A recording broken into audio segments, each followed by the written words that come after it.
नमस्कार. नमस्कार. मी उदय Patil, Indian crop culture. तुमचं हार्दिक स्वागत करतो. धन्यवाद. पाटील भाऊ, आपण हळद लावलेली आहे. साधारणतः 3 एकरचा प्लॉट दिसतोय मला. नाही, हा पावणे 2 एकर. पावणे 2 एकरचा आहे. मला एक सांगा की तुम्ही बेसल डोस कसा केला आहे हळदीला? बेसल डोसमध्ये आपण DAP, निंबोडी, युरिया आणि पोटॅश बरोबर. आणि त्याच्यामध्ये ग्रॅन्युल घेतले आपले. ICC ग्रॅन्युल घेतलं होतं ग्रॅन्युल. आणि संपूर्ण मायक्रोडोन घेतलेलं होतं.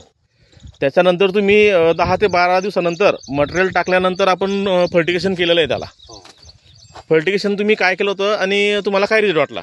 फर्टिगेशनमध्ये आपण ICCचे हे बायोकिट घेतलं आहे बरोबर. आणि प्रेस्टिज प्लस म्हणून ती लिक्विड कॅन. बरोबर. तुम्हाला रिझल्ट कसं वाटलं बायोकिटचे? आतापर्यंत तुम्ही भरपूर किट वापरल्यात, म्हणजे ICCचे किट वापरल्यात. मागे मध्यंतरी तुम्ही बागांनाही वापरलं. तुमचे आपण फोटो वगैरे पण केलेले होते. तुम्हाला वाद्याची क्वालिटी त्यावेळी कशी वाटली होती आणि आता हळदीला किट वापरल्यानंतर फरक कसा वाटला? रिझल्ट खूप छान आहे. ग्रीनरी चांगली आहे. पानाची हे पण खूप मोठी आहे. बरोबर. आणि 4 जूनच्या मानाने लागवड खूपच सुंदर आहे. बरं. तुम्ही बाकीच्या शेतकऱ्यांना सांगू इच्छितो की ICC किट हळदीसाठी रामबाण आहे? हो, माझा अनुभव चांगला आहे आणि शेतकऱ्यांना आवडलं तर त्यांनी वापरावं. चालेल, ठीक आहे. खूप खूप धन्यवाद पाटील साहेब. धन्यवाद.